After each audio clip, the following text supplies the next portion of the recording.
Olá, bem-vindo ao Forbescast. Eu sou Zé Vicente, editor-chefe da Forbes.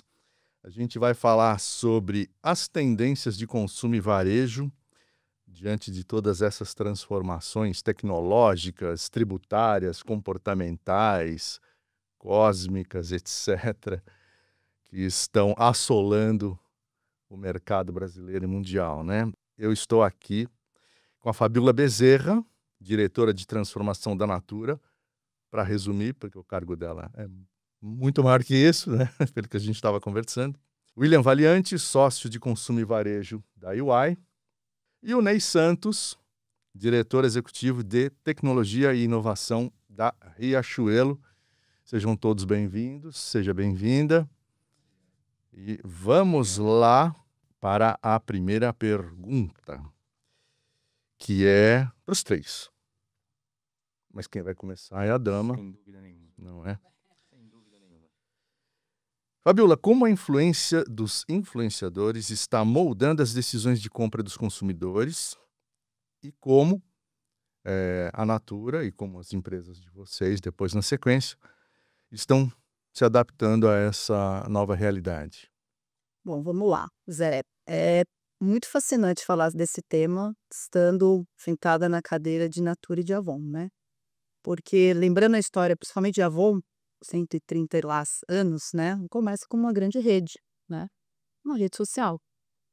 E com isso, não tinha, né, aquele momento, né, tantas tecnologias, mas as senhoras representantes da marca, naquele momento, já faziam as suas conexões, já vendiam os seus produtos através da sua rede, né. E depois vem a Natura aí, já com 55 anos nesse mercado também, né. Então quando a gente fala de influenciadores, né, é um nome novo, né, para contar o que a Natura e a Avon já faziam há muitos anos atrás, né. Agora, pensando, né, no como a tecnologia tem ajudado, também não vou falar de coisas atuais, né. 10 anos atrás, as senhoras representantes já tinham seus canais no YouTube e já contavam como funcionavam os produtos, quais eram os benefícios, qual é uma sequência de um skincare, né. E isso foi se potencializando através dos ativos digitais que a própria Natura, né, juntamente com a Avon, vem, oferecendo para as influenciadoras agora, as influs, né. Agora é a nova forma de chamar aí no mercado, né. E por que que isso potencializa as vendas, né? As influs, elas são próximas, elas geram muita credibilidade, elas de fato usam o produto e falam de fato o que que funciona, o que que não funciona, né. Então, olhando esse ponto de vista, isso contribui muito para as vendas, né, dos nossos produtos, a gente usa muito este canal, e como, né, como validadoras aí de toda a experiência que quanto Natura e quanto Avon, favorece através dos seus produtos. Então, a gente tem até uma pesquisa que eu estava avaliando, foi feita ano passado, 80% dos consumidores confiam no que as influenciadoras falam e compra, porque as influenciadoras falam. Puxa, mas é uma grande artista? Normalmente não. Normalmente é aquela que está próxima, que eu conheço, que tem os seus 200.000 seguidores no Instagram, no TikTok, mas que de fato validam porque estão ali não para vender, né, mas para contar as suas experiências. É um chamado nano-influenciador, né? Não é, são as nossas consultoras de beleza, né. Aí a gente já tem as micro e as grandes influenciadoras, mas a nano é como eu disse, já é desde do tempo lá de que a gente já era uma grande rede social, que usa esses ativos agora muito mais, né, potentes aí para contar essa história. E acho que vale contar que a Natura acabou de entrar no TikTok junto com no TikTok Shop, é uma das primeiras marcas no Brasil a entrar. Também uso. Estamos também juntos, porque tem credenciais para isso, né. Se você for olhar na Avon dentro do TikTok, é a marca de maquiagem mais missionada dentro do TikTok, né. Então, isso é uma história, né, que é de grande tempos, né, que vem e só vem sendo mais fomentada porque a tecnologia também está aí a nosso serviço. Quando você fala da rede social mais antiga lá, era presencial, né? Eram as conexões físicas entre as pessoas, né? Apertar a campainha, fazer um café, né? Uma reunião ali e tal. Isso já era uma influenciadora ali, né, no seu por isso é nano influenciadora ali no seu ambiente, na sua comunidade. Só que era no mundo real, né? E agora digital. e agora é digital. Mas é interessante, porque isso é uma transição de mentalidade, né. Tem ainda as consultoras mais antigas, e que elas continuam com a sua revista, indo na casa das suas Tomando cafezinho, chá. café e o chá, isso é um grande evento para elas, né. E tem as mais jovens, as que estão mais ágeis aí no movimento digital, né, que estão aí no TikTok, que estão no Instagram. Então, acho que essa faceta, né, da gente poder estar no físico e no digital ao mesmo tempo, trazendo os mesmos conteúdos, de fato tem feito muita diferença aí para a Natura e do ponto de vista do consumidor final, né, também. Legal. E na Riachuelo, como é que é essa estratégia? Pois é, o Riachuelo é uma empresa de moda, então esse movimento digital das influenciadoras, elas mudaram o ciclo da indústria de moda. Então, o porque como é que vivia moda anos atrás? Moda eram estações, então tinha moda do verão, moda do inverno, moda entre estações, e ao longo do tempo, isso foi acelerando, acelerando, acelerando para aumentar a quantidade de coleções e modelos em diferentes, não mais simplesmente caracterizadas pelas viradas das estações. Com esse advento do digital, além do próprio movimento de criação de moda e oferecer mais produtos, coleções em diferentes momentos, começou a ter uma aceleração, porque elas tanto validam quanto elas lançam tendência.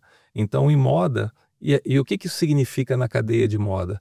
Reagir mais rápido. Então, se tem uma tendência, eu tenho que conseguir entender essa tendência mais rápido, e toda a cadeia para trás, porque entender a tendência é só o primeiro passo, né? Entendi que tem uma tendência desse determinado tipo de blusinha. Agora eu tenho que produzir a blusinha, eu tenho que ter material para fazer a blusinha, eu tenho que distribuir a blusinha, eu tenho que colocar a blusinha na loja, eu tenho que colocar a blusinha no CD. Então, o que de fato esse movimento gera? Uma aceleração na cadeia. Para Riachuelo, falando na indústria de moda, a gente tem um diferencial competitivo que é a cadeia verticalizada, a fábrica é minha.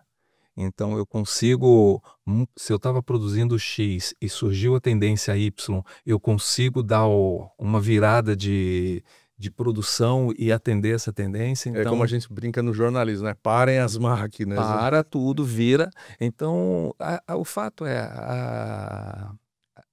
a mídia digital, para uma indústria de moda, a gente tem que ter a capacidade de entender as tendências e reagir rápido a essa tendência. E a cadeia verticalizada nossa nos ajuda muito a fazer essa reatividade mais rápida. E o outro lado é trabalhar junto com as influenciadoras. Então, a Natura, nós fomos os primeiros a entrar no TikTok Shop, a Natura e Riachuelo.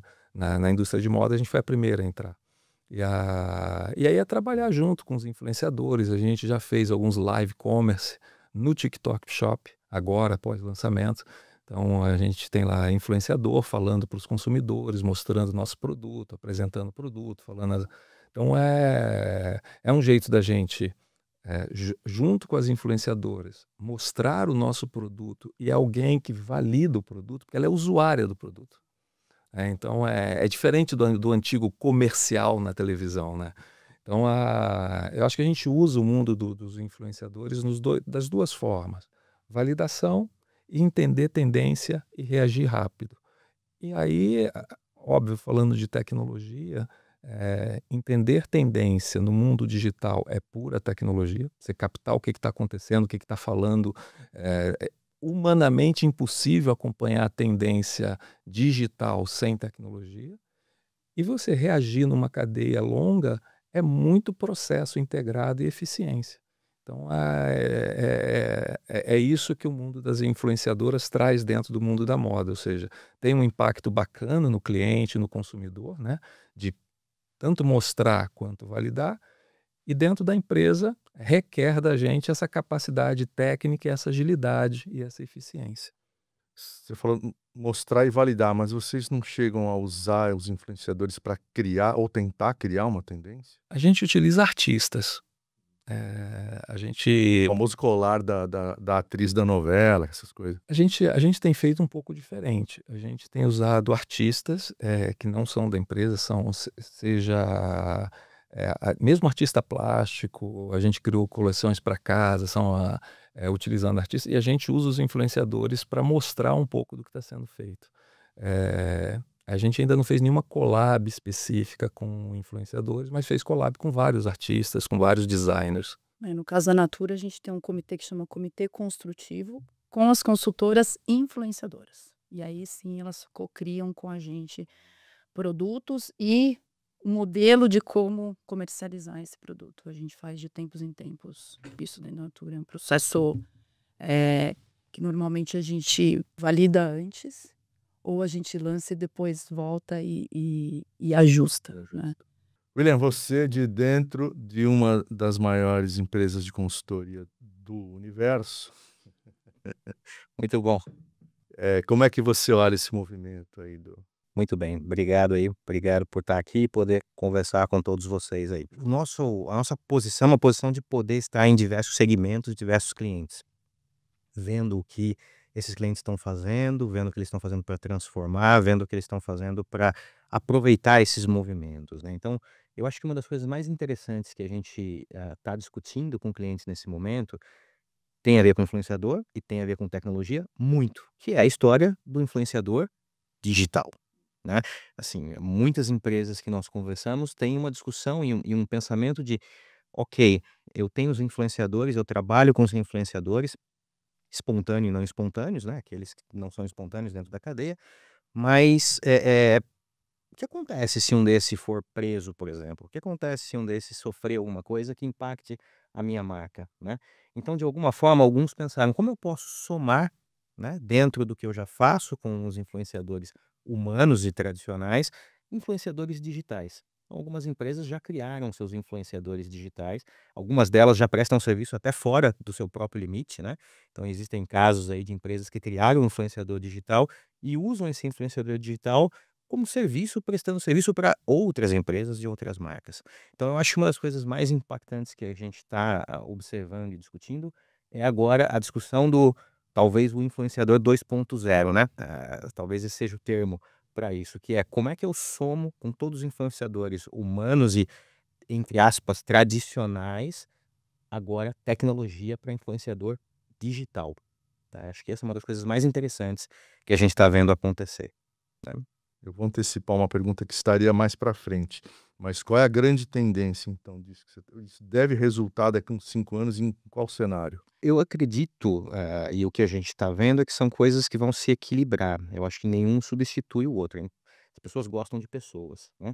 As pessoas ficaram presas durante a pandemia, saíram da pandemia com hábitos ainda muito parecidos, né? Shoppings lotados, lojas lotadas, então as pessoas gostam de pessoas. Isso não vai mudar, mas eu acho que deve ter componentes digitais na questão influenciador que vai ser mais comum. Então hoje talvez, olhando o Brasil, talvez tenha um ou dois que são muito fortes. Eu acho que nós vamos ver mais. Eu acho que vai aumentar e talvez tenha uma participação maior. E o grande ponto do influenciador digital é que você consegue, de alguma forma, fazer um one-to-one, né, de uma forma muito mais escalável. Que de tudo que eu vi, talvez esse seja o maior benefício. Então, o influenciador digital, ele está fazendo um broadcast, né? E ele consegue interagir com as pessoas com uma certa limitação ao tempo dele, né?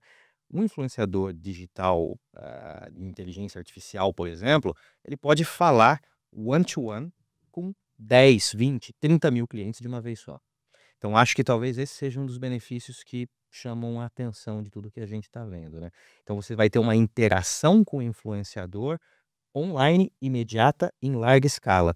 Eu acho que isso é uma das coisas que esse equilíbrio entre os humanos, né, e os digitais vão acontecer. O digital que você fala é o quê? Um clone? Não, talvez seja um embaixador da marca.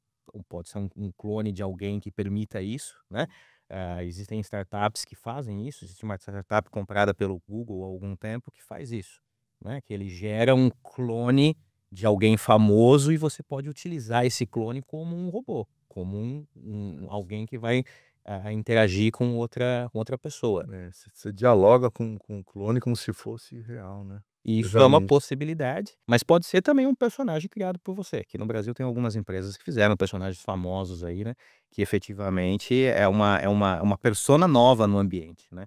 E eu acho que realmente de tudo que a gente viu e está vendo e tá estudando, a coisa que mais chama atenção em um influenciador digital não humano, né, uma inteligência artificial fazendo, é a capacidade de interação imediata em volumes brutais, né? Eu acho que esse é o grande ponto que talvez a gente enxergue o equilíbrio das duas coisas. É. E tudo feito às claras, pelo menos eu tenho observado isso. Quem está consumindo sabe que é um clone, né? Sabe que é uma inteligência artificial, não é enganado, né? E meio que não liga para isso, né? Assim, a pessoa gosta, não é enganado, gosta disso, etc. É totalmente diferente de uma situação, de outras situações que podem acontecer, mas uma situação dessa a pessoa sabe que está interagindo com a marca e sabe o que é o personagem do outro lado, né? Uhum. Fabiola, a gente está. Agora vamos botar o foco no consumidor. A gente está finalizando a edição de ESG. Não conta para ninguém, mas a Natura está na matéria. Tá? Então, assim, esse comportamento do consumidor mais focado em sustentabilidade, até no aspecto social da coisa, governança, o consumidor não chega tanto para o consumidor, mas as questões, a social e ambiental chega forte, né? Como é que a Natura lida com isso, com esse perfil mais, digamos, responsável, né, do consumidor? Bom, acho que falando do consumidor em si, né? Hoje a gente tem um consumidor multifacetado, né? Ora ele vai porque ele quer um custo, ora ele vai porque ele quer saúde, ora ele vai porque ele quer experiência, ora ele vai porque ele está buscando um impacto social e ambiental, né? Então, quando a gente olha para dentro da Natura, a gente fala, puxa vida, né? Não está fácil hoje atender todas essas necessidades e cada hora ele quer uma coisa, né? Eu vejo, depois queria te ouvir, eu vejo uma baixa lealdade hoje com marcas, porque eu busco custo em um lugar, eu busco, né, impacto social em outro lugar. E aí, quando a gente olha para os nossos produtos e para a história da Natura, e vou também trazer a história da Avon, porque a gente fala de acessibilidade, né? Isso está dentro do DNA da empresa, né? Da onde ela se criou, né? Falando da Natura em si, inclusive eu escutei essa história ontem, o primeiro produto que foi a linha de produto, né? Que foi lançado com esse apelo ambiental foi a linha Ecos. Você sabe há quanto tempo atrás? 25 anos atrás. Acho que não existe a palavra ESG na dimensão que ela é. No ano 2000 foi lançada a linha que tem o apelo a utilizar os ingredientes da Amazônia, né, bioativos da Amazônia, cultivados e desenvolvidos junto com as comunidades locais, né? Então, é impacto ambiental, é impacto social, é impacto econômico e, obviamente, para cuidado da pele, né? E, óbvio, no ano 2000... foi muito difícil, né? Você chegar e explicar. Inclusive, falamos, né? Dentro da Natura, até deixa eu entender qual é o grande desafio, né? É você comunicar tanto o impacto ambiental quanto o impacto econômico, né? Como é que a gente potencializa essas duas coisas? A história bem contada é do impacto ambiental e social, né? Como é que a gente potencializa essas duas alavancas, né? Então, hoje o consumidor que sim busca isso, ele encontra dentro da Natura. Mas a gente quer buscar mais consumidores que saiam do ponto de vista de custo para ir para o impacto ambiental e social, né? Então, de novo, acho que credenciais temos, né? E quando a gente fala de acessibilidade, que eu acho que é um ponto que também é bastante relevante e gosto de comentar, eu gosto de falar muito da Avon, que também tem muitos anos no mercado, que foi a primeira empresa, né, de linha massiva que lançou, se não me falha a memória, 6 anos atrás, a linha para pele negra, que tinha as várias tonalidades de pele negra. Porque quando você vai no mercado buscar produto pele negra, fizemos muitas pesquisas, a maioria fala, não, minha pele fica cinza, né? Então, isso é um olhar cuidadoso, diferenciado. E eu estava na Avon quando esse desenvolvimento aconteceu, e foi muito bacana até o movimento, porque as pessoas onde nós testamos os produtos eram os colaboradores da empresa. E é muito interessante, de fato, como você vê o engajamento, puxa, você está me olhando de uma forma diferente, né? Então, acho que esse cuidado, esse olhar de personificar, individualizar e entregar, de fato, o benefício que você está buscando, também faz parte do DNA da Avon e também da Natura, né? Então, quando você junta as causas, os propósitos e né, já consegue traduzir isso nos produtos, você facilita a entrega e vou voltar nas influenciadoras. Também temos as influenciadoras com o apelo, né, da sustentabilidade, com o apelo da diversidade, então a gente usa elas muito como porta-vozes deste movimento, né? Ao mesmo tempo que a gente olha com complexidade, né? Estava comentando com o Monte. Ontem a gente estava num workshop de 2 professoras de Oxford, que tem como estudo de caso a Natura do ponto de vista de regeneração, que né, é o passo adiante da sustentabilidade, né? E ela traz vários exemplos de outras empresas do mundo que têm apelo sustentável, mas é um apelo da natureza, ou é o apelo do lixo, ou é o apelo do não testar em animais, um ou outro, né? E a Natura, ela tem essa tríade que a gente chama, né, do triple bottom line, né, do impacto social, econômico e ambiental, né, que não deixa de ser complexo, mas que a Natura aí, como disse, né, já há muitos anos segue forte e consistente, né, para a entrega desses benefícios através dos seus produtos, né, e usa muito da sua rede para poder comunicar. É bonito de contar essa história, porque vem muito dos fundadores da própria Natura, né, que tem essa crença e que faz a gente estar sempre seguindo nessa jornada e não desviar dela, porque muitas vezes tem trade-offs, né, no caminho. Mas, enfim, acho que tem uma história bonita aí, se concretizando cada vez mais através dos produtos. Legal. Ney, e o seu consumidor está mais ESG também ou não? Mais ou menos na linha do que a gente falou, né? A gente tem... Quando a gente fala de consumidor, a gente tem muitos perfis de consumidores, né? Então, tem vários momentos. Então, tem a hora do momento do custo, tem os trade-offs que o consumidor faz, né? Agora, a sociedade está mais ESG, ou seja, em diferentes graus, em diferentes locais. E a Riachuelo, ela tem um projeto bem bacana de produtos sustentáveis, fazer moda sustentável. Então, você sabe que nos anos 80, vou contar uma historinha, porque isso sempre tem a ver com, acho, um DNA da empresa, porque senão vira greenwashing, sabe? Tem que ter a ver com DNA, tem que ser verdadeiro. Então, nos anos 80, lá no interior do Rio Grande do Norte, a grande produção que tinha era algodão. E teve uma praga e acabou com toda essa produção no interior do Rio Grande do Norte. E com essa coisa de ter acabado com a produção de algodão, houve uma imigração e empobreceu o interior. A Riachuelo, junto com algumas prefeituras, o SESI, o SENAI, começou uma produção de algodão em várias cidades do interior. Produção de algodão ecológico, imune a essas pragas. Então, a gente tem hoje mais ou menos 3.000 famílias que trabalham na produção desse algodão. Junto com as prefeituras, desenvolveu as confecções. Então, hoje, a nossa fábrica lá em Natal se abastece e contrata uma rede de milhares de microempresários que produzem, de bordadeiras, costureiras, que produzem no interior do sertão. Mas aí, de novo, a cadeia toda integrada, porque a gente está falando desde a matéria-prima. A gente ajuda, a gente compra 100% da produção dessas confecções e 100% do algodão produzido, esse algodão agroecológico, que produz, então, essa roupa altamente sustentável.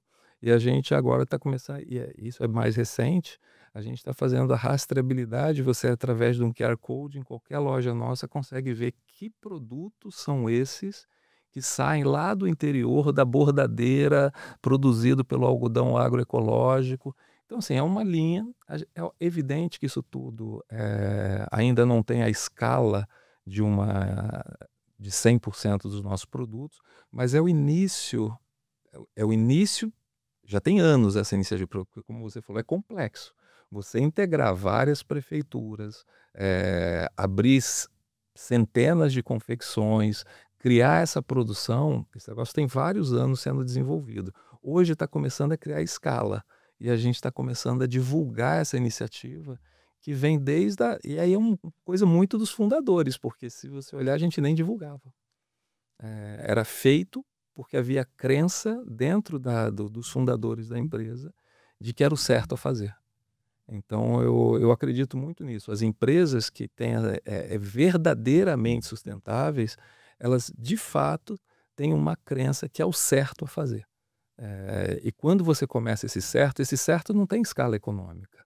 Certamente o Ecos não tinha escala econômica quando começou, certamente isso é uma crença, é o certo a fazer. Então, a minha resposta para você seja, a gente vê os consumidores no Brasil começando a crescer em diferentes camadas, essa preocupação com o que é realmente socialmente correto, ecologicamente correto, mas a gente tem certeza de que isso é uma tendência e a gente sabe que é o certo a fazer. Então a gente vem caminhando nessa direção. Isso, de novo, eu acho muito alinhado, não se perde, porque está no DNA da empresa, sabe? Vem dos fundadores da empresa. Eu aprendi, né, com pessoas brilhantes como vocês, que ao contrário do que a gente aprendia na nossa infância, na minha pelo menos, né, até um preceito bíblico, né, não saiba a mão esquerda o que fez a direita, ou seja, se você fizer uma doação, não fale para ninguém. Na verdade, eu acho que tem que falar para você fortalecer o bem que você está fazendo, para o seu bem se tornar sustentável, perene, forte, sólido, e para inspirar outras pessoas. Então não é uma questão de soberba, nada disso. Fazer o bem tem que ser divulgado para amplificar essa corrente, né? Fechado esse parênteses, o Ney falou de mapeamento de perfis de consumidores. A UI mapeou 5 perfis de consumidor do futuro. Quem são esses camaradas do futuro, então? Vamos lá. A UI tem uma pesquisa chamada Future Consumer Index, né, que apesar do nome futuro, diz muito do que é agora também, né? E nós encontramos aí nessa pesquisa 5 tipos de consumidores que basicamente podem ser agrupados aí, né? Os preocupados com affordability, ou seja, eu posso ter aquilo que eu quero, o que estão me oferecendo, né? Os preocupados com saúde, os preocupados com impactos sociais ligados principalmente ao ambiente, os preocupados com impactos sociais à sociedade em si e aqueles preocupados com experiência, né? Cada um deles tem um volume de pessoas, né, dentro desse grupo e tem obviamente uma característica específica. Alguns podem gastar mais porque obviamente estão preocupados com experiência, outros menos. Mas é interessante que desses 5 perfis, 2 estão ligados ao que a gente está conversando, né, que é impactos na sociedade e impactos ambientais. Eu gostei do que a Fabíola comentou e do que o Ney comentou, né, que essas coisas são feitas baseados no que você acredita, né. Então, novamente aí acho que a posição que a gente tem de poder estar falando com muitas empresas, segmentos diferentes, quem acredita no que está fazendo normalmente tem um resultado melhor, né. Isso é base, né, isso obviamente vai até para o nível pessoal, né. A gente também comentou um pouquinho no começo aqui que compartilhar o que você aprende, compartilhar aquilo que você faz e pode transformar, né, desde micro situações até situações mais macro, como é o caso de ambiente e comunidade, faz muita diferença. Então, esses 5 tipos de consumidores, obviamente, eles precisam ser tratados e você vai conseguir impactá-los de forma diferente, né. Você vai impactar um consumidor mais preocupado com affordability, com preço, né, com capacidade de compra, de um jeito diferente daquele que está preocupado com a saúde ou com a experiência. Então, existem formas diferentes de fazer. Eu acho que esse é o grande valor da pesquisa e dos grupos de clientes que nós encontramos, é em poder ajudar a direcionar depois como eu me preparo para atendê-los, né. E aí, como o Ney comentou, é um negócio difícil de fazer, né, não é simples, porque você tem uma cadeia longa, processo, eficiência, experiência, se preocupar, como você comentou, né, Fabíola, da questão da tonalidade de pele, que é um exemplo. Meu, tem milhares de exemplos que você vai ter que se preocupar com muita coisa e ajustar diversos parafusinhos para que a coisa chegue lá no final, né. Dentro dessa mesma pesquisa, a gente identificou também que o consumidor normalmente se preocupa com 3 Is, né. Um I chamado indispensabilidade, que é o que eu tenho de relação com as marcas que torna indispensável. E isso depende do momento, né? Assim, existe um momento em que você busca indispensabilidade com 20 anos de idade, depois com 30, casado, não casado, tem momentos dessa persona. O outro efetivamente está ligado com a invisibilidade. E esse é engraçado. O que é ser invisível? Invisível é todos esses problemas que a gente está discutindo aqui, que é a cadeia, o problema do parafuso que eu tenho que apertar para que aconteça, tudo isso. Isso é problema seu. Eu, como cliente, não quero ver esses problemas. Eu quero que chegue dentro do momento que eu tô, do momento que eu quero, naquela hora, sem os atritos todos costumeiros, né? Então, acho que esse I especificamente de invisibilidade, né, que soma a indispensabilidade, faz uma diferença muito grande, né? Acho que esses são 2 pontos importantes aí dentro da pesquisa que a gente encontrou, né, e que faz uma diferença grande na relação que as empresas vão ter com o consumidor. E principalmente o contrário, né? Na verdade, a gente sempre pensa, né? Pô, como é que eu vou me relacionar com o consumidor? E a gente descobriu também que quem está no varejo por instinto, quem está no consumo por instinto, fundadores, sabe que também importa mais ainda o como a empresa vê você, né? Como que você tem essa relação de troca, e as pesquisas são feitas muito, né, do consumidor para cá e de cá para lá, né? As coisas se conectam muito forte, né? Eu acho que é isso. Vocês conheciam esses 5 perfis de consumidor do futuro já? Tal experiência, eu falei todos, falei, esqueci o experiência. E o experiência, não sei no seu caso, mas fala muito numa experiência individualizada, né? Personificada. Que é o outro I. O outro I é intimidade. Esse é um valor que a gente tem visto cada vez mais. Eu quero que você fale comigo de forma individualizada e voltando nos nossos produtos para meu tipo de pele, para meu tipo de cabelo, né? Então, como é que você promove uma experiência que não é só navegar fluidamente? Claro. É você atender às minhas necessidades individuais. Este é um desafio que a inteligência artificial está aí para nos ajudar. Ela não é simples de ser entregue. Esse é o nosso tópico de agora, a inteligência artificial. Como é que vocês estão usando ou como gostariam de usar a inteligência artificial para turbinar ainda mais o seu negócio? Inteligência artificial saiu do papel, né? Já não é mais o futuro, é o presente, né? Dentro da Natura, a gente tem acelerado, inclusive nossa IA tem nome, chama Maia. Maia, né? Maia. E ela está em vários pontos de contato da jornada, tanto da consumidora quanto do consumidor, quanto internamente. Vou voltar no tema lá das influs que a gente falou. Nós não falamos de um tema de viralizar. Quando viraliza, você faz o quê? Né? Então, a história da tendência, a gente está usando muito machine learning para entender tendências e poder fazer o nosso planejamento de demanda ser mais assertivo. Com um dado importante, eu planejo sempre com quase 100 dias de antecedência, por conta da minha cadeia e ainda da minha impressão da minha revista, porque ainda assim imprimimos algumas revistas. Então, aqui IA ajuda muito nesse lugar.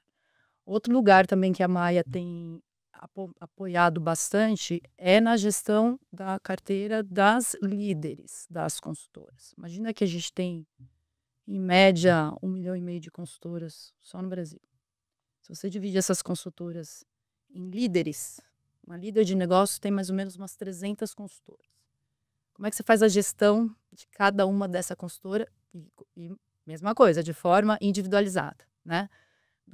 Um exemplo, hoje é dia do aniversário do José Vicente. Oi, José Vicente, parabéns para você, né? Como é que eu fazia antes? Ia lá na minha planilhinha Excel e ver quem estava. Não é, mas eu aceito presente, se for o caso. Pode deixar que eu vou mandar para você uma sacolinha da Natura. Mas, enfim, vamos lá para...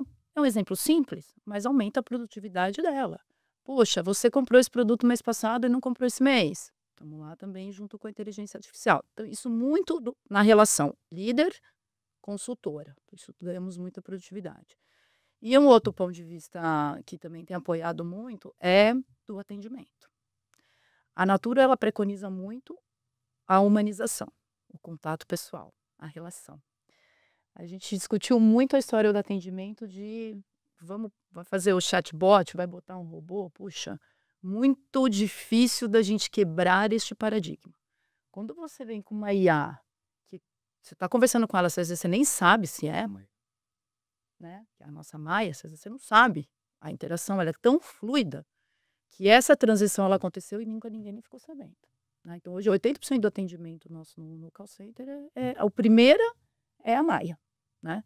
Óbvio, casos mais complexos você direciona para o humanizado. Mas com isso a gente reduziu em 30% o custo do atendimento e aumentou o NPS 25 pontos, para você ter uma ideia. Então, ele está em vários pontos de contatos, obviamente que ainda é uma jornada. Do ponto de vista de consumidor, aqui a gente tem um desafio, porque nosso primeiro consumidor, né, é a consultora, para depois eu poder chegar no meu consumidor final, e através da venda direta.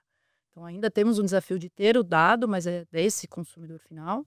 Mas uso muito o que está no varejo, né, o que compra das minhas lojas, e do que vem pelo e-commerce, e daí eu começo a também ajudar a minha consultora a fazer ofertas individualizadas para o seu próprio cliente, né? Então, nós estamos nessa jornada, acho que ainda apoiando a força de vendas, que é gigante, né? E também trazendo mais flexibilidade quando diz respeito até as lojas virtuais da própria consultora.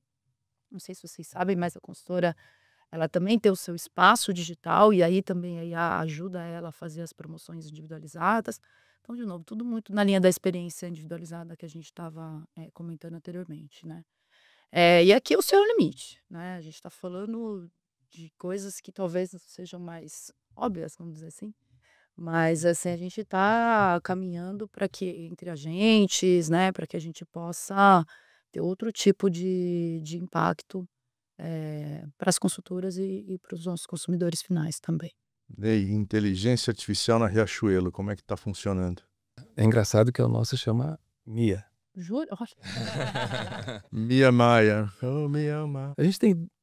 Eu vou separar em dois mundos, sabe?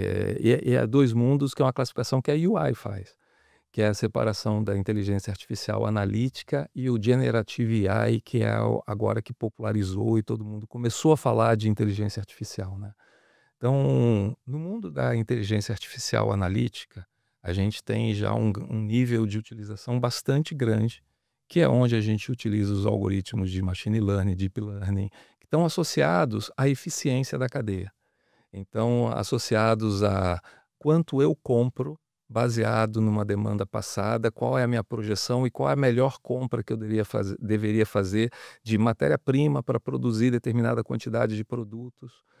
Que produtos eu vou posicionar e em que lojas, porque as coleções são diferentes. Ou seja, moda no Nordeste é diferente de moda no Rio Grande do Sul. Então, não é a mesma coleção, não é a mesma roupa, não é a mesma cor, não é sequer o mesmo tecido. Então, tudo isso é suportado por algoritmos que vão ajudando os especialistas a tomarem as decisões. Desde o momento que começa a desenhar a coleção até a hora que você vai comprar material e produzir e distribuir. Então, a gente usa muito o que a gente chama de machine learning ou deep learning nessa cadeia integrada buscando eficiência. Aí vem o advento da Generative AI. A gente também já começou a utilizar, por exemplo, na nossa financeira, esse é um negócio super legal. Toda negociação, o cara está atrasado com uma fatura. Quando ele liga na nossa financeira, 100% da negociação é feita por uma inteligência artificial. Melhorou a eficiência em mais de 300%. É tão natural. E é negociação financeira, como eu pago, quantas parcelas, você negocia e fecha a negociação direto com a inteligência artificial, sem ter a fricção do tempo de atendimento, ou seja, é imediato o atendimento. Esse é um exemplo de utilização, que é o exemplo, vamos dizer assim, até mais tradicional nos call centers, né?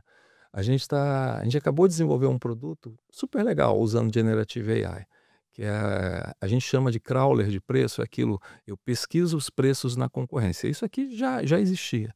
Só que aí a gente desenvolveu um motor em que o especialista de pricing conversa com esse crawler. Puxa, eu quero lançar uma blusa vermelha na região tal, com tecido tal. Como está a concorrência? e eu consigo saber como os concorrentes estão operando, com que preço estão operando, com que tipo de tecido estão usando. Então, cria para o especialista nosso uma interação de conversa, porque até então, como é que você faz antes disso? Visita. Você vai fisicamente andar loja a loja, na região, tira foto do concorrente. Isso não... O teu robozinho puxa esse preço da onde? Internet. Internet mesmo, Internet. e-commerce e tal. Todos os sites de e-commerce. E todos fazem, tá? Crawler de preço é um produto vendido no mercado. O que a gente colocou de diferencial é esse motor de Generative AI que o especialista até então, como é que isso funcionava? Ele tinha que pegar e analisar. Ele tinha lá as informações dos concorrentes e ele analisava. Agora a análise já vem sumarizada para ele. Você diz o produto, você diz a cor, e ele começa a fazer as análises por você. Isso é um grande ganho de produtividade. Então, é case real de ganho de produtividade utilizando Generative AI. A gente tem um case em produção, que é na nossa financeira. A gente tem esse case, que é no sistema de pricing. E a gente tem um outro na área de estilo, que a gente está testando, esse não está em produção, que é antecipação de estilos. Puxa, eu queria saber o que está em tendência. A gente está sempre estações atrás do mercado do norte, né? Europa e Estados Unidos, as estações estão sempre defasadas. Então, eu quero saber o que é tendência. Então, ele vai lá e vai buscar. Por exemplo, eu digo, ao invés de falar concorrentes no Brasil, eu falo concorrentes na Europa, falo empresas do mesmo segmento. Quero saber o que essas empresas lançaram em Paris. Quero saber o que lançou. Ele vai fazer a coletânea para mim e trazer as coleções montadinhas para eu ver. Como que isso era feito? Ainda é feito, mas qual é a tendência de ir virando? É mais ou menos como você falou do digital influencer, é a multiplicação. Todas as empresas viajam, vai gente para fora olhar a coleção, vai lá olhar a coleção em Paris, vai olhar a coleção nos Estados Unidos, vai olhar em Madrid e traz insights. Todo mundo faz isso. Não quero dizer que o mecanismo digital vai substituir, mas ele certamente é um acelerador, porque ele traz as fotos, ele consegue fazer análise, inclusive, do tecido que está sendo utilizado, tendência, modelos, e ele é mais um ganho de produtividade, e isso usando o Generative AI. Isso é um piloto, a gente está testando ainda, é com uma startup que a gente está fazendo esse projeto. Os outros que eu dei como exemplo já são casos reais de utilização de Generative AI. Então, a gente está expandindo. O próximo passo agora, nesse segundo semestre, a gente, naturalmente, todas as empresas têm sistemas de preço, sistemas de price. O próximo passo nosso é um salto de sofisticação na geração de preço, produto, loja, olhando o giro de cada item em cada loja. Então, em vez de eu, por exemplo, falar, está chegando o final da coleção, final da estação, eu preciso esgotar determinada coleção para entrar próxima na loja, que o espaço físico é determinado. Se eu sei que na loja no Nordeste isso aqui está girando numa velocidade, esse produto, e na loja do Sudeste está girando em velocidades diferentes, eu posso reduzir esses preços de forma diferente em cada uma das lojas. Então, isso é uma sofisticação de um algoritmo de machine learning que a gente está fazendo agora no segundo semestre. Então, assim, em resumo, eu acho que todas as empresas estão na mesma jornada, tá? Cada vez mais buscando casos de uso, casos de que entrega valor para o negócio, e isso está se expandindo dentro da organização. Seja com Generative AI ou seja com essa AI analítica, que é o que já existia, bastante difundida, Deep Learning, Machine Learning. Então, eu vejo, não só a Riachuelo, mas as empresas como um todo, isso está ganhando capilaridade dentro da organização, cada vez mais.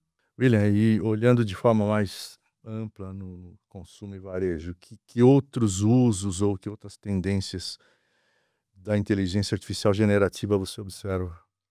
Boa pergunta. Eu acho que há 2 semanas atrás, um grande instituto de pesquisa global aí publicou uma pesquisa recente de como o consumidor final está usando inteligência artificial. E adivinha qual é o top 1? né, da lista. Saúde mental, companhia e conversa. Ou seja, esse é o top 1 de utilização de inteligência artificial para o consumidor final. Repete? Saúde Saúde mental, mental. companhia e conversação. Ou seja, basicamente quase que uma companhia virtual A terapia, que seja, né? Pode se ler como achar mais interessante, mas é bem interessante a leitura porque mostra tendência de B2C, né? B2C é volume, né? Entrou, vai funcionar. E uma coisa interessante de B2C é que ele quando se consolida, ele rapidamente vira uma tendência de B2E, né? Dos nossos funcionários. Porque o nosso funcionário ele é um consumidor. Se ele está acostumado a utilizar uma tecnologia fora, rapidamente ele vai pedir isso dentro de casa. Dentro de casa, dentro do trabalho, né? Então, eu acho que a coisa que mais me impactou nesses últimos momentos é entender que o consumidor final, ele gosta, ele não liga, ele aprecia e ele está efetivamente consumindo interação com inteligência artificial de forma confiável, né? Ou seja, ele está conversando, tá criando um amigo, né? Tá criando a companhia dele ali para isso. Então, acho que o ponto principal é, pensando em tendência de utilização, é como é que as empresas, especialmente de consumo e varejo, que falam com milhares de pessoas, né, vão se preparar, né, para utilizar isso de alguma forma produtiva para a relação com o cliente, né? Então, de novo, as coisas são ligadas, né, os pontos são ligados. A história do influenciador digital fala com essa pesquisa, que é uma pesquisa real, quentinha, de um instituto muito grande, né? Será que esse negócio não vai dar um boom muito rápido, né? Como várias inovações que você vai, de repente, talvez essa seja uma delas. Talvez seja uma Zé, delas. eu vou te dar mais um exemplo do Generative AI, que é um exemplo besta, simples, mas é só porque é um problema comum em todas as empresas na internet. Fazer o catálogo de produtos na internet. Sabe? Você conseguir colocar foto e fazer a descrição de tal forma que quando a pessoa vá no mecanismo de busca, ela consiga achar aquele produto. O cara acertar exatamente o nome que você deu para o produto é sempre um desafio. Como que isso era feito? Vamos falar assim na internet. Tem um time de cadastro de catálogo que fica digitando atributos de produto. O que é, por exemplo, a gente está fazendo agora? Usando o Generative AI para alimentar o catálogo, até aprendendo com o próprio tipo de busca. E isso vai automaticamente alimentando um catálogo dinâmico, cheio de atributos que você nem pensou que alguém diria que o seu produto tem, e vai fazendo. E o que isso traz de resultado? Aumenta a quantidade de acerto, ou seja, de localização de produto dentro do site, porque você enriquece o catálogo com informação, ele fica mais rico. Então são usos porque quando o Generative AI começou, todo mundo falava, isso é para call center. Isso é para... Não, o Generative AI tem uma amplitude gigantesca dentro da organização. A gente está falando alguns exemplos nisso, a gente poderia ficar aqui falando um monte de exemplos. Então eu vou lá e digito. Eu quero casaco de couro marrom. Vamos imaginar que eu tenha colocado porque primeiro você faz um cadastro de produto, você vai cadastrar lá, casaco marrom. Só que tem outros atributos. Eu quero casaco para festa, eu quero casaco para noite, eu quero roupa de festa. Este tipo de coisa que você não cadastra naturalmente num catálogo, ele vai preenchendo e criando atributos para aquela roupa. Enquanto você falou da questão aí de... É uma busca meio que psicológica quase, né? Da inteligência artificial que você descreveu ali. Acho que vocês podiam aproveitar na hora que conectar a inteligência artificial de vocês ali, um catálogo de roupa, já funde com a imagem do consumidor que está do outro lado da linha e já fala, nossa, como você ficou lindo com... Pode ser, Não, pô, essa eu não é? Você já vai no Complementa com esse psicológico batom ali, que vai combinar com você, ó, já dá para fazer aqui que uma, arrasou né? e tal. Sua energia, look completa. E as pessoas vão gostar. Já está dito que elas vão gostar, né? Elas já estão acostumadas e lidando bem com isso. Então, já vai no psicológico que ele falou aqui, vai no assertivo que vocês falaram aí, já mata 2 coelhos. Ô Zé, mas tem um cuidado que a gente está trazendo para dentro da empresa, porque a gente quer democratizar o IA, né? Não é contratar o tempo inteiro startups para vir fazer. Eu fiz um curso outro dia que você sai dali e você consegue fazer o que você quiser, né? Não é bicho de 7 cabeças como era muito tempo atrás, né? Você lá montar um robô. Mas tem um desafio grande que é o chamado prompt, né? O que você pede, né? Então, o que a gente está, né, trabalhando muito lá dentro é treinar todo mundo no prompt. Porque dependendo do que você pede, pode, do que você escreve, pode vir coisas totalmente deturpadas ou te levar para um caminho diferente, tá? Então, eu acho que é acelerador.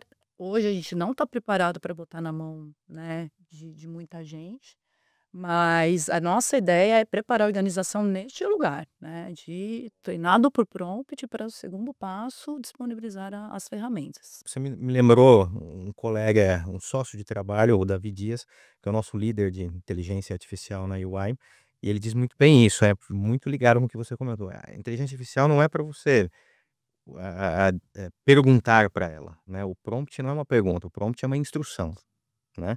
Me lembrou muito isso, e realmente o resultado é bem diferente quando você sabe lidar com a instrução. É muito bom. Você fecha mais o. Você dá uma instrução, você diz exatamente o que você precisa, você não pergunta Tá. especificamente, né? Ó, vamos falar agora de um assunto muito mais legal do que inteligência artificial, que é guerra tarifária e reforma tributária. Gente, como é que isso está batendo na vida de vocês? Bom, vou falar de reforma tributária dentro da indústria do cosméticos, né? Mas no final do dia, ponto de vista para a Natura, foi até um acelerador para a estratégia da omnicanalidade na Natura. Hoje, né, é público, não tem problema dizer, a maior concentração ainda da Natura é na venda direta, mas já está há algum tempo aí, né, entrando em outros canais. Hoje, no final do ano passado, anunciamos a abertura da 10ª loja Natura no Brasil, entre lojas próprias e franqueadas, que há um tempo atrás era algo, né, como assim, gerando concorrência para as nossas consultoras, e hoje é um marketplace, Avon em lojas físicas, né? Então, desse ponto de vista, isso acelera, porque a reforma tributária, no final do dia, ela traz uma neutralidade fiscal, né? Eu deixo de ter aquele planejamento tributário, né? Onde fica a minha logística, onde fica a minha fábrica, onde fica o meu CD, para agora você focar nos canais e aonde o consumidor quiser comprar, né? Então, esse é muito o mindset de não sabemos o que está pela frente, sabemos o que vem para o ano que vem.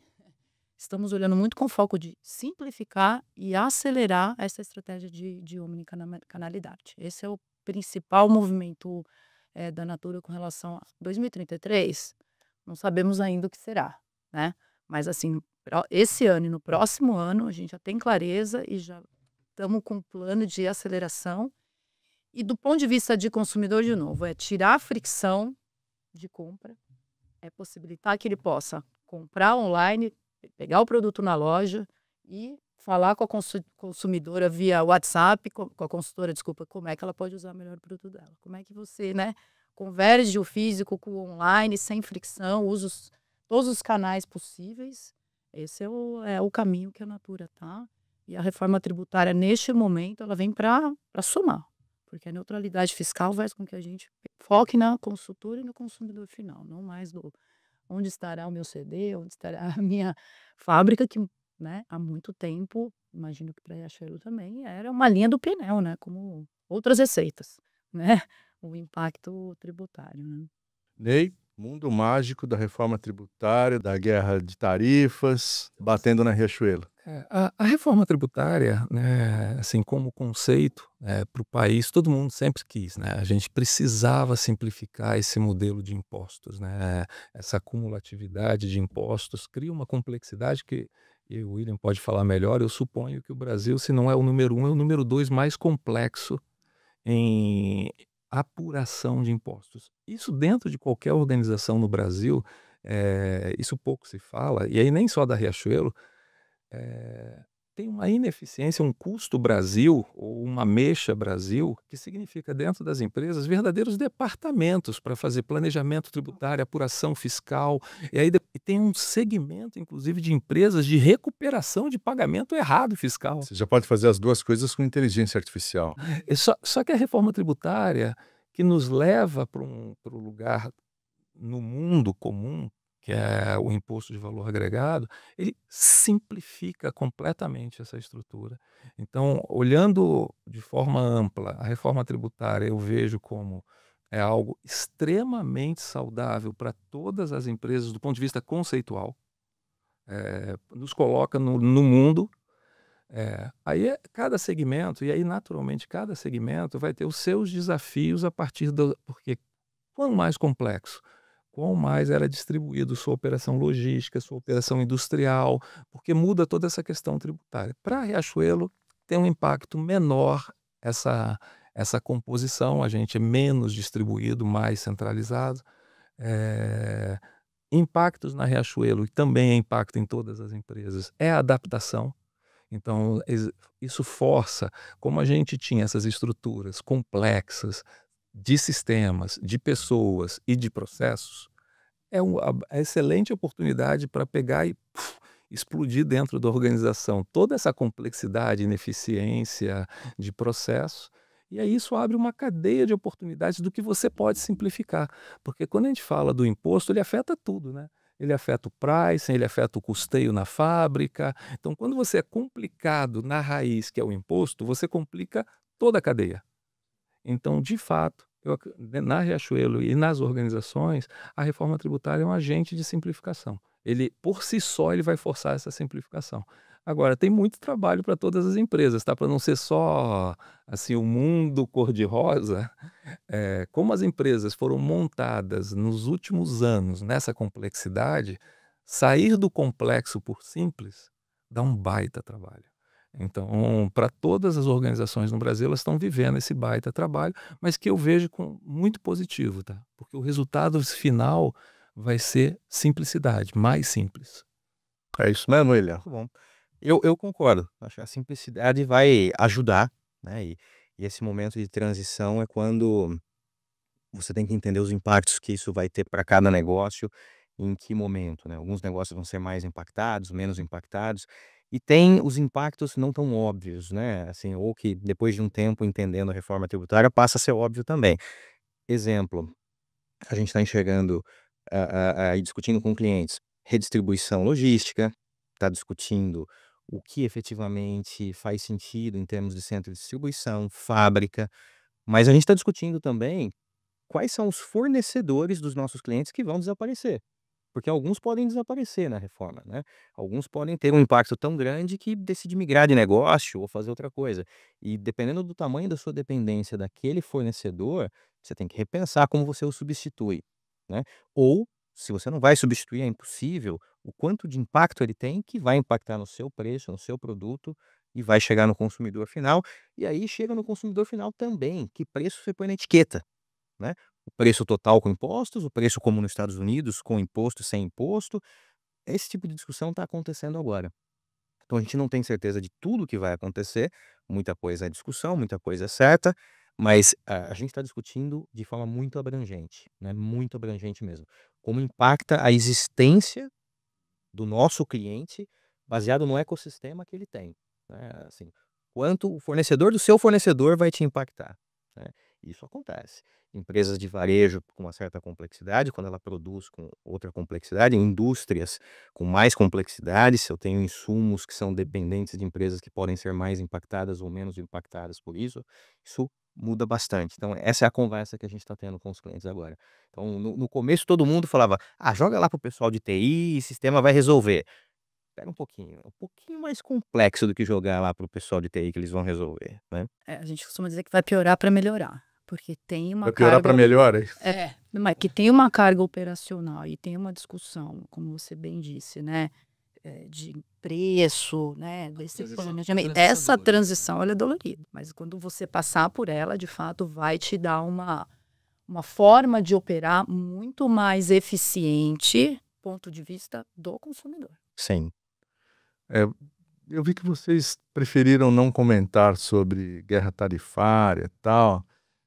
Vamos ver se o William fala alguma coisa, se ele tem alguma opinião macro aí sobre os impactos da atual guerra tarifária global, hein? Eu acho assim, a gente conversa com muitos clientes, obviamente, e aí cada cliente tem a sua visão sobre isso, né? Acho que ainda não está tão claro assim o quanto isso impacta todos aqui no Brasil, existem pessoas que apostam que impacta positivamente, uma atenção para o Brasil maior do que houve no passado. Tem uma tendência muito forte que isso aconteça em alguns segmentos.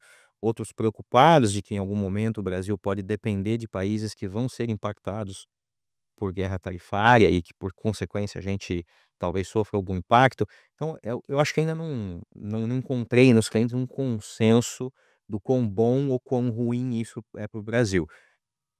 Em geral, as pessoas estão vendo oportunidades e ameaças, né? Mas ainda não existe um consenso do assunto. Eu acho que, como sempre, quem enxergar primeiro a oportunidade e aproveitar vai se dar bem, né? Acho que é o que acontece no mercado em todo lugar, né? No Brasil não é diferente. Quem enxerga a oportunidade, aposta, alguns podem errar, outros acertar, vai se dar bem. É isso. Bom, a gente está caminhando para o final da nossa conversa, então vou perguntar para a Fabíola, de tudo isso que a gente já conversou, ou algum ponto que a gente ainda não abordou, qual é o teu recado final? Bom, meu recado final eu acho que a gente está na crista da onda, vamos chamar assim, de temas em que a gente está tratando de sustentabilidade, acessibilidade, IA, né? Então, olhando do ponto de vista da indústria de cosmético, Natura, Avon, a gente está num momento bem particular, assim, né? Acho que a gente está conseguindo, de fato, concretizar o propósito dessas duas marcas, né? Nos seus produtos, nos seus serviços. E isso a gente vê através da rede de consultoras que a gente tem, né? Que, como eu te disse, é só no Brasil 1,5 milhão. Se a gente olhar ainda para a América Latina, né? Tem mais quase 3 milhões de consultoras. Então, esse é um impacto que, de fato, faz a diferença. E eu vou falar pessoalmente que me faz estar nessa empresa, porque é um propósito muito singular, né? Você conversar com uma senhora que pagou a escola do filho porque vendia um produto da Avon ou da Natura é algo que, de fato, que vai além só de uma relação transacional, né? Então, acho que isso é muito bacana e eu só vejo isso crescendo e reverberando aí aqui no Brasil e fora do Brasil também. Então, muito feliz de poder contar também essa história aqui para vocês e obrigado pela oportunidade de estar aqui. Ney? Bom, é bacana porque as nossas empresas elas têm uma linha dorsal, né, que são empresas brasileiras fundadas por brasileiros e que se preocupam com o Brasil, né? Então, eu acho que isso, uma vez eu conversei com o William sobre isso, isso cria uma conexão emocional com a empresa, sabe? Você trabalha e você sente um propósito que transcende o próprio negócio, sabe? Mas falando do momento, o varejo, como todos os segmentos, mas eu vou falar especificamente do varejo, ele está passando por uma transformação gigantesca. Ele vem passando há muitos anos, só que agora acelerou muito, né? Então, a única coisa que não muda é que tudo isso é em torno do cliente. Então, eu diria que como mensagem final, a Riachuelo, ela está focando como melhorar a experiência do cliente, assumindo que a gente tem muitos perfis de clientes e clientes, personas com vários perfis e com vários momentos distintos de compra. Como é que eu posso encapsular isso em oferta, produto, promoção, experiência sem fricção, personalização? Então, se você me pergunta o que é assim, o grande desafio que a gente está vivendo é criar essa experiência para esse cliente, esse cliente, como se a gente pudesse falar é o 5 multiplicado por muitos outros subtipos, né? Porque vamos falar de região, vamos falar de temperatura, tudo isso afeta a moda. Temperatura, região. Eu vou falar até uma curiosidade, não sei se vocês sabem, a moda é mais colorida do Rio para cima e menos cor do Rio para baixo. É uma característica. Clima, talvez. Clima. E aí você vai mudar, a temperatura muda o tecido, e o Brasil é um continente, né? Então ele não é, é um país-continente. Então, para a moda significa que a gente cria moda para a Europa inteira, para vários países diferentes. Então, são muitos clientes distintos. Então, assim, em resumo, o nosso foco é conseguir construir eficiência e experiência para realmente criar uma experiência especial para os nossos clientes nesses diferentes momentos, diferentes formatos, diferentes canais, sabe? Sem fricção. Você usou a palavra fricção, ou seja, o cara tem que conseguir entrar na loja, falar na financeira, entrar no site, isso tudo ser muito fluido. Até porque a gente acredita que tudo isso vai coexistir. O consumidor não é, ele é digital, é físico, ele é tudo, né? Nós somos tudo. Então é criar essa experiência cada vez melhor. O nosso foco é cada vez melhorar essa experiência para o cliente. Legal. William? Muito bom. Gostei muito, obrigado. Obrigado por estar com vocês, Fabiola, Ney, Zé, muito bom. Eu acho que uma coisa que é muito comum dentro de varejo e consumo e de empresas como exemplo, né? Para todas as empresas isso é válido, mas dando exemplo da Natura e da Riachuelo, né? Empresas nacionais criadas aqui, é estar preparado para tudo, né? Então, você não tem como saber tudo que vai acontecer, né? Mas você tem que se deixar o mais flexível possível para qualquer coisa que possa aparecer, né? Eu acho que as estruturas, processo, tecnologia, pessoas dentro dessa estrutura, e as pessoas vão mudar, né? Como o Ney comentou, um planejador diferente agora que usa uma inteligência artificial para trabalhar. Eu acho que tudo isso vai acontecendo e a empresa tem que ter uma flexibilidade, uma capacidade de flexibilidade muito grande, porque é difícil prever tudo, né? Eu estava discutindo com outro colega algum tempo atrás, a gente estava usando aí a história de personas, perfil, tipos de cliente, etc, etc, e discutindo busca, né? Por exemplo, busca por contexto, como a gente comentou aqui, né? Um casaco marrom para uma festa. Você está buscando um contexto, mas você está buscando. Quem está se preparando para, por exemplo, treinar a sua arquitetura de tecnologia para atender a busca de um assistente pessoal? Quando eu, William, não quiser entrar no site de ninguém para pedir nada, e eu vou pedir pro meu digital assistant, que vai chamar o Will, e fala para ele: olha, eu preciso resolver o problema da geladeira da minha casa ou da festa que eu vou, preciso de presente para a criança. Eu não quero saber de perguntas adicionais, né? Porque lembra do outro I, né? Invisibilidade. Eu não quero, não me traga complexidade. Eu quero que você resolva e você já me conhece. Quem está preparado para este cliente digital entrar na sua estrutura e você capturar a venda, né? Eu acho que essa é uma discussão que eu estava tendo com um amigo e me fez pensar, né? Pô, talvez tenha um outro cliente, que seja o cliente digital, que é o assistente digital do nosso cliente, né? Isso é um negócio disruptivo, ficção científica, eu não sei se é tão longe assim, né? Eu vejo meus filhos, a gente estava comentando de filhos, né? Tenho 2 meninos de 15 e 12, a utilização deles de tecnologia é brutal e eles não ligam para nada. Você pode dizer: "Cara, mas isso aqui pode te ajudar, pode te atrapalhar", não existe isso, é simplesmente o uso, né. Então eu acho que essa é uma pergunta que eu gostaria de deixar aqui, né, porque eu também não tenho a resposta ainda, estou discutindo com muita gente, como é que você está preparando sua empresa para o cliente que é digital, né, o assistente digital do seu cliente. Caramba. Ó, que chique. Próximo podcast. Pois.